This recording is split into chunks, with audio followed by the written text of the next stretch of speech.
9:34 on a Sunday morning. And just during that commercial break, we heard a clip from the John McComb Show. And John has talked a lot about the health firings story and the repeated calls for a public inquiry. And there are still calls being made for that. But would it be the best way to investigate what really led to the firings and all of the information, or as much as we could possibly learn about the firings and what happened? My next guest is a lawyer with Boughton Law. Wally Oppal is on the line with us. Wally Oppal, good morning. Hey, nice to talk to you, Jill. Great to talk to you as well. You were also the commissioner in the Missing Women Inquiry, so you know what an inquiry looks like from that side as well. Do you think a public inquiry would be the right way to go when dealing with the health firings? Well, Jill, there is a tendency in Canada that whenever there is a controversial issue or matter of some concern, that everybody wants a public inquiry.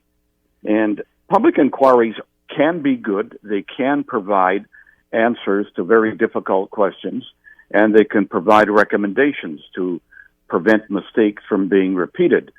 But an inquiry is really an investigation, and a public inquiry of the type that's been discussed isn't always the best way to go. There are different ways of conducting inquiries. You could have, under our Inquiry Act, a study inquiry or a study commission or a hearing commission. Now, under certain types of circumstances, such as the Braidwood inquiry regarding the Jacansky matter out at the airport, that necessarily meant that there should be a full inquiry with cross-examination of the police and what really happened and how did Mr. Jacansky die. Similarly, in the Missing Women's Commission of Inquiry, the women whose daughters were murdered by Pickton needed to have a forum to tell us how they were treated by the police, and also to hear from the police as to the mistakes that were made and why wasn't Pickton apprehended earlier. So those are the types of inquiries, questions that require a full-blown inquiry, where there's cross-examination and the calling of witnesses and the subpoenaing of witnesses. But a commissioner of inquiry has a discretion to conduct an investigation the way he or she deems fit. So you can conduct an inquiry where the commissioner of inquiry simply goes and talks to people and thoroughly examines it and conducts his own investigation. That was done in Ontario after the Bernardo case, where Judge Archie Campbell did a thorough inquiry into what happened and why wasn't Bernardo apprehended earlier. And it's a great report that he published after his investigation, but it didn't involve the calling of witnesses and having a lot of lawyers in the room. See, the public needs to know that if we have a full-blown inquiry, what that means is that we're going to probably have 15, 16 lawyers in a room. There'll be thorough cross-examination. There'll be procedural arguments.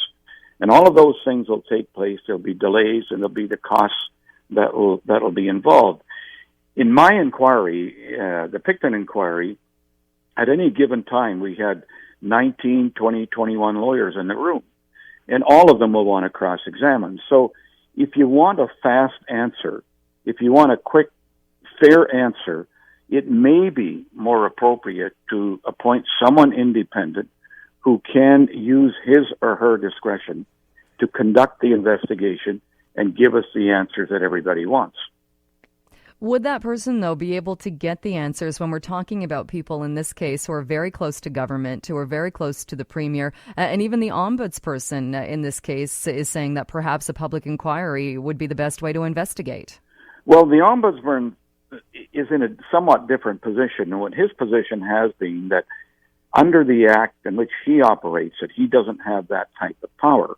Well, a commissioner can have that type of power, providing with the terms of reference give it to him. And there's a large discretion on the part of any commissioner to make his or her own rules. And you can do that. But, I'm not saying that that's a better solution here. I don't know. And I'm not advocating one course of action over another. But I'm simply saying that sometimes we have a tendency to call for inquiries without really thinking of the consequences that are involved. I mean, If we have a full-blown inquiry of the type that people want, it may be a year before we find out what happened. Whereas if you give some of that power to a commissioner to conduct an inquiry on a more informal basis, it might be the right way to go. But these are matters for the government to decide. With the commissioner, though, like you said, there are different forms of inquiry, different ways it can look. With the commissioner, though, if they were to go in that way and give the commissioner a set of parameters saying this is what you are to investigate, would the rules for the commissioner, would they be above the confidentiality clauses for government employees? Would they go beyond that so that employees would actually have to tell them? That's a very, very good question. And those are difficult evidentiary points of law that the commissioner would have to decide. And it may well be that the commissioner would have the power to seek that evidence and to get that evidence in spite of the confidentiality issues that are there. I don't know. I can't answer that. But the real issue is, how do we find out the information in the quickest possible time without spending a lot of time and a lot of money? And if they appoint a judge, for instance, the judge would be given a lot of power and would have the necessary independence and the credibility to conduct a fair and impartial investigation. And if that judge is given the power to subpoena witnesses, then you can find out all that information. So anyway, those are things that are open to discussion. All right. I want to continue talking about this. My guest is Wally Oppal, now a lawyer with Boughton Law, talking about whether or not an inquiry is the right way to go when dealing with the health firings case. We'll talk more about that when we come back. 9:44 on a Sunday morning. We've been talking about the question, should a public inquiry be held into the firing of BC Health Ministry workers? And my guest is Wally Oppal, a lawyer with Boughton Law. And Wally Oppal, you were also the commissioner in the Missing Women's Inquiry. Earlier on, you mentioned the Braidwood Inquiry as well. I would think people would say that the Braidwood Inquiry was an extremely useful tool and that it did bring out information that wasn't known before and it did lead to change. Do you think the same is true of the Missing Women Inquiry? Absolutely. We made 65 recommendations, and so many changes have been made. We redefined what a missing person is. We have had the police go in and take a more proactive approach in dealing with vulnerable women. They have now got what's called a real-time intelligence center, where the police have more power and more authority to share information. One of the real problems in Picton was the same problem that existed in Clifford Olson and Bernardo, where the police didn't share information. The Coquitlam RCMP had information about Picton that they didn't give to the Vancouver police. They were told very early on that Picton was going to the downtown east side once a week to pick up women. And that information was never conveyed to the Vancouver police. Had it been conveyed to the Vancouver police, many lives would probably have been saved. So inquiries can be very useful. I've been involved in 5 different inquiries of sort. The one that Ted Hughes conducted after the young Aboriginal girl was murdered, Sherry Charlie.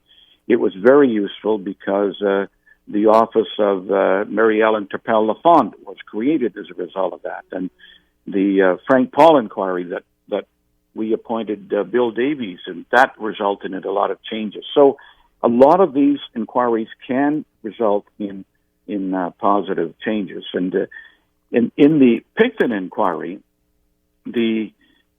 Picton admitted killing 49 women, and we think probably he killed a lot more than that. And the greatest mistakes that were made in the Picton inquiry was a lack of sharing of information and also not taking the complaints of the families seriously. And the women came before us, the families came before us, and for the first time, someone actually listened to them. And I think that had a very cathartic and a salutary effect. And inquiries can have that benefit where people have an opportunity to be heard, and that can never, ever be underestimated. But wasn't one of your main recommendations regional policing, which is something we still don't have? That's true. And I did recommend and strongly that we have some kind of regional policing.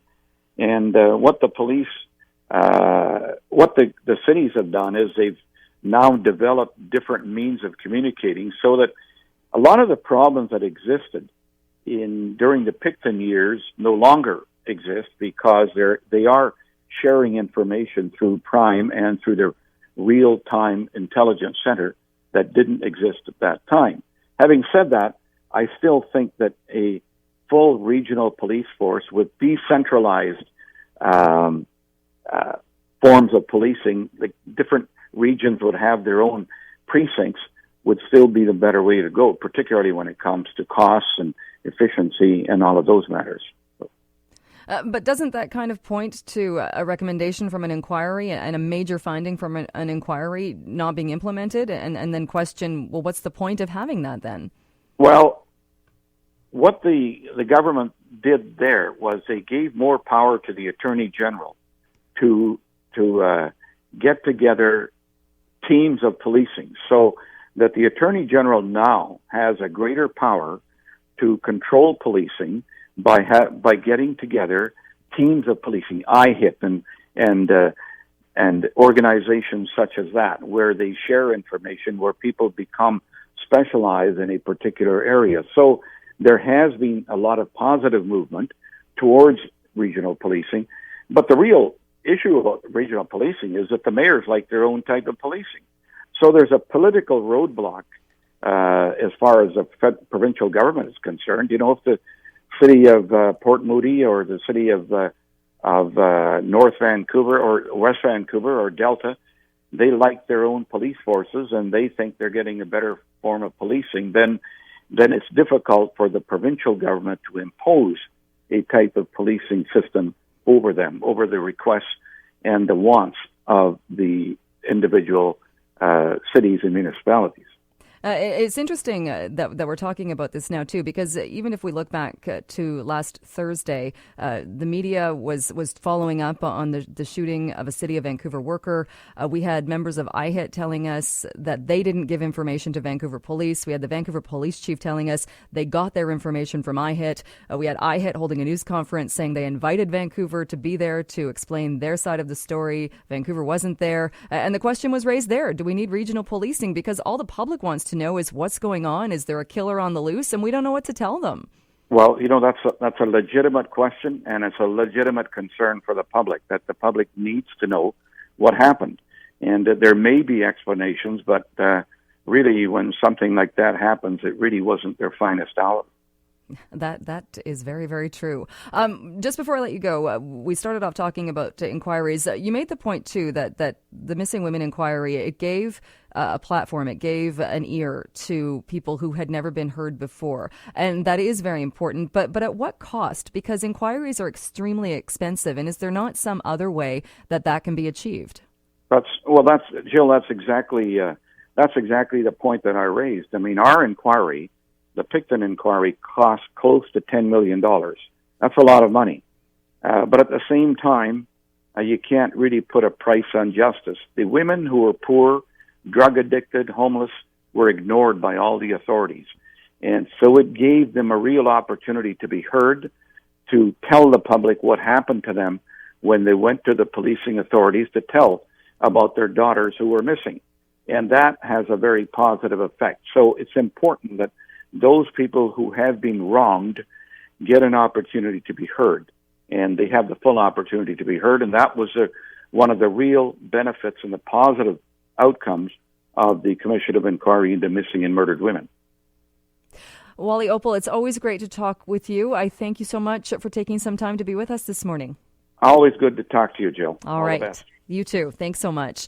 That is Wally Opal. He's a lawyer with Boughton Law. He was also the commissioner in the Missing Women Inquiry, and joining us to talk about whether or not some form of inquiry is the way to go when dealing with the case involving BC's fired health ministry workers. Certainly, there continue to be many, many calls for an inquiry of some form in that case. We'll continue to cover that here as well on News Talk 980 CKNW.